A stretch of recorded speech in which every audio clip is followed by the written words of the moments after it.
Hey everybody, how's it going? I hope you're having a lovely day. So today we're going to discuss Tesla being hit with a right to repair antitrust class action. This comes from Reuters, Linksys, WRT54G, ASUS RT66. Routers. Tesla Inc. has been sued in a pair of proposed antitrust class actions accusing the company of unlawfully curbing competition for maintenance and replacement parts for its electric vehicles, forcing owners to pay more and wait longer for repair services. The lawsuits filed on Tuesday and Wednesday in federal court in San Francisco alleged that Tesla designed its electric vehicles, warranties, and repair policies to discourage owners and lessees from using independent shops outside of Tesla's control. Tesla needs to open up its ecosystem and allow competition for the servicing of Tesla vehicles and sales of parts, said plaintiff lawyer Matthew Ron of Freed, Canner, London & Millen, who filed one of the proposed class actions. A group of cases against Harley-Davidson Motor Group were recently consolidated in Wisconsin federal court, and Deere & Co., the world's largest farm equipment maker, is defending against allegations in federal district court in Chicago. And this is something I talked about in a video that I did about 10 months ago. The FTC finds its backbone in protecting consumer rights. I went over the FTC versus Harley-Davidson. So a couple of things to go over here. The first is with the FTC taking action on these things, I don't really have much faith in this getting anywhere. I talked about how excited I was 2 years ago when the FTC came out with an over 50-page white paper going over all the arguments that opposition lobbyists use and why they're untrue. And I got a little bit more excited again when they actually took action against Harley-Davidson. But what they did was barely even a slap on the wrist, if you even want to call it that. And at the end of the day, if you take a look, FTC management has been disenfranchising and their staff for quite a while. I don't think that there's actually much hope of the FTC actually doing anything. So it's nice to see private class actions moving forward. But if we really want to go over the right to repair issue when it comes to Tesla, in my opinion, and this is going to be controversial, I don't think as much of it is malice as it is incompetence. If you just let me make my case here. You have a lot of people that will say that they bought a Model 3 Performance or a Model S Plaid on online forums, and they'll have an issue with the car within 2 weeks. And then the car will sit at a Tesla service center for 3 months, sometimes 4 months. Rich Rebuilds has a video where somebody was waiting 4 to 5 months for basic service on a new Model S because he was having an issue with it a day after he took it. And you can buy another one of these cars with a 2 or a 3 week wait, but for Tesla to actually fix your car because of waiting for parts and everything, it may take 3 to 4 months. Tesla as a company barely seems to have enough parts to produce their own vehicles, much less actually run their own in-house service centers. And if they don't have enough parts to produce their own vehicles, they definitely don't have enough for their own in-house service centers. If they don't have enough for their own in-house service centers, they most certainly don't have enough to be selling willy-nilly to everybody else. I'm not saying that this is good. I'm not saying this is the way the world should work. I'm just trying to zone in on exactly what it is the problem is here. And I think a big part of the problem is that modern supply chains are run so lean. The real red pill when it comes to right to repair is that they barely have the parts needed to actually produce the product itself. They barely have enough parts for their own service department, much less everybody else. Tesla is really not benefiting here from having a bad reputation. I do believe the red pill when it comes to right to repair is not that this has anything to do with safety, because the customer may hurt themselves, or security, you're going to get hacked. I really think it has to do with we literally can't do this. And it would require retooling of global supply chains in order to do this in a manner that would massively destroy the profitability of how modern electronics and automotive production and manufacturing works. And they don't want to say that part out loud. If you think about it, I don't see how them having a poor reputation for service actually enhances their brand. When I speak to people about the cars they want to buy, one of the top reasons that I hear from people not wanting to buy a Tesla is not necessarily the expense, it's not range, it is not Elon Musk's comment on Twitter, it's not the fact that it's electric, it's if I have a problem, I want to know that I can go to somebody but them or outside of their approved service center, not just because of oppositional defiance disorder, but because I don't want to wait 6 weeks if there's an error code thrown up on my screen. And that's completely reasonable. Tesla is really not benefiting here from having a bad reputation when it comes to service. Now, you could get your service time down to 5 weeks if you're willing to drive 400 miles out of the way, but still, 5 weeks and driving 500 miles out of the way. That's insane. They don't have a good reputation for service. Many people know, and many people even within Tesla that I've spoken to know that they don't have a great reputation for service because they are backed up all the time. There's not enough parts availability. There's not enough slots because there's not enough service centers to deal with the very, very fast.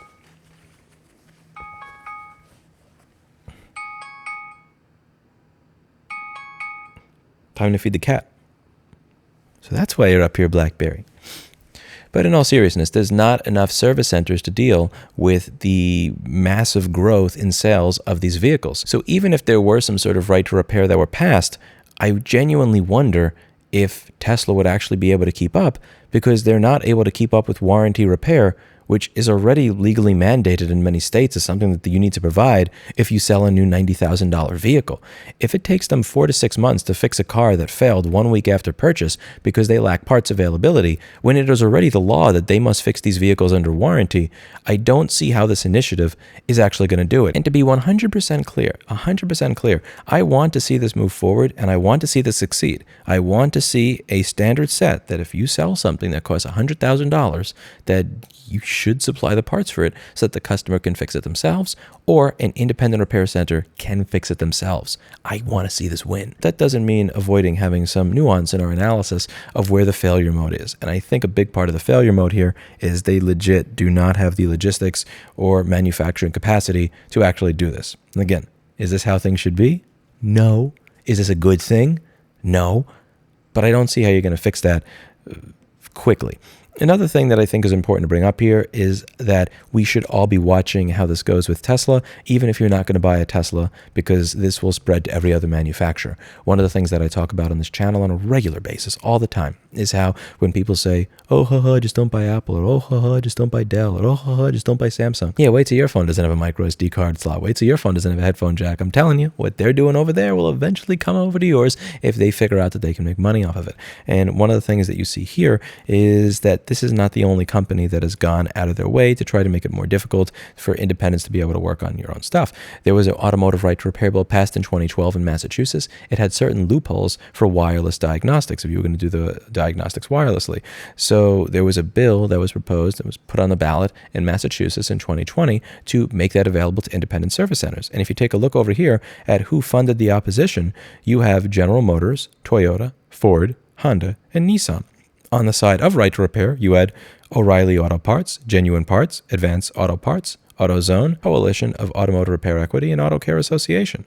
General Motors, Toyota, Ford, Honda, and Nissan spent about $25 million to come out with these garbage commercials convincing you that if you get your car fixed at an independent, or you have the means to get your car fixed by an independent, you might just be sexually assaulted in a parking lot, because that is what these companies do. When they fail at making a good argument as to why it is you can't fix their own stuff, they fearmonger. And the fearmongering, it had a chance of winning. 26% of Massachusetts residents voted no on this. 26% of them thought that if my mechanic has access to what is necessary to be able to fix my vehicle, that there's a good chance of him stalking me in a parking lot or breaking into my parking garage. They said that right to repair helps domestic abusers, pushes racism, and redlining.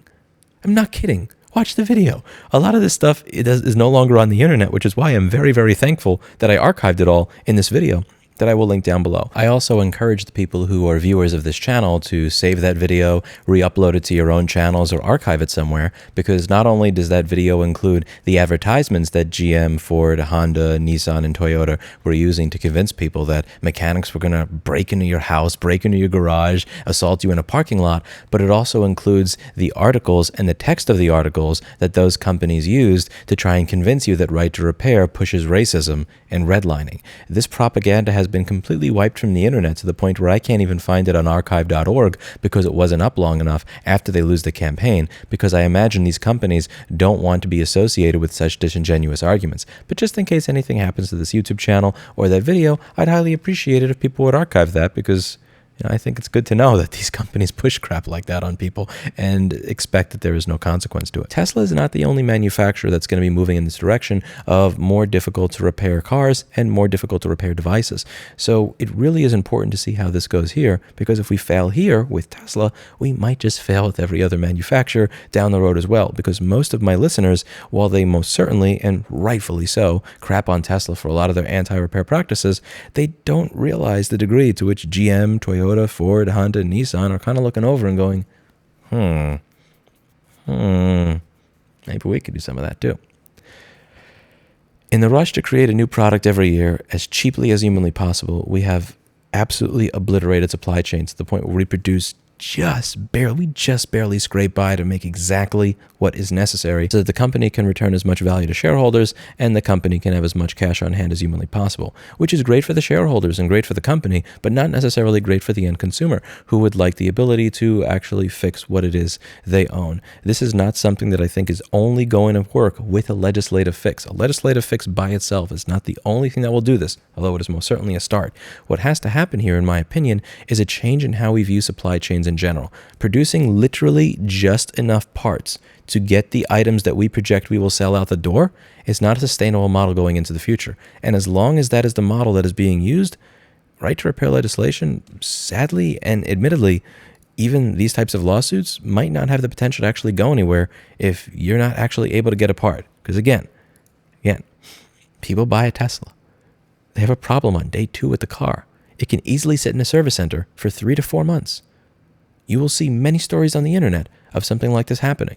And Tesla is required to service that vehicle under warranty. Even when they have a legal obligation to their customer, they are not able to do it. So how are they going to be able to do it when this type of lawsuit passes? It's going to require a lot of change. I want to see that change happen, but we've got to be honest about the fact that 2 things have to change at the same time: the legislative framework and the way we view supply chains in general if we have any chance of actually having a repairable future. Let me know what you think in the comments down below. What do you think of this? What do you think of having a 6-week wait for a basic fix for a heating issue on your car because it's throwing up some sensor error code? And what do you think of the idea of class actions in general? Do you think this will actually cause Tesla to change their policies, or do you think it will result in every Tesla owner who's paid for a repair having a nice $3.62 check that they can put on their fridge with a magnet because it is literally not worth the time to go to the bank to deposit $3.62? That's it for today, and as always, I hope you learned something. I will include some cat blooper reel footage for your entertainment. See you in the next one. Fast forwarding to the article here, Tesla joins other major vehicle makers facing right to repair antitrust litigation over alleged exclusionary conduct. A group of cases against Harley-Davidson Motor Group were recently consolidated in Wisconsin federal court, and Deere & Co., the world's largest farm equipment maker. Oreo, you cannot step on the keyboard. Every time you step on the keyboard, you hit enter, which hits stop record. You are not allowed anymore. No, you sit on the arm of the chair. You be a good kitty. You sit on the arm, the mouse sits on the right, the keyboard sits in the middle, the kitty on the left. If you want to sit on the chair like Mr. Clinton, you have to be well trained like Mr. Clinton. Mr. Clinton sits on the arm of the chair, and you will sit on the arm of the chair too if you wish to be pet and be in the video, little kitty. But you do not get to crawl over here and hit enter and it stopped recording for the 3rd effing time this morning. That is not happening. I'm sorry, BlackBerry, I need you to move because this is really weird, but my Bluetooth mouse is a piece of crap. And if you sit here, you actually block the Bluetooth wave to the point where I can't use my mouse. So I need you to just kind of skedaddle. If you're welcome to jump up here on the left side of the chair back, Barry, but unfortunately, I do need the right. Come here, Barry. Okay, good girl.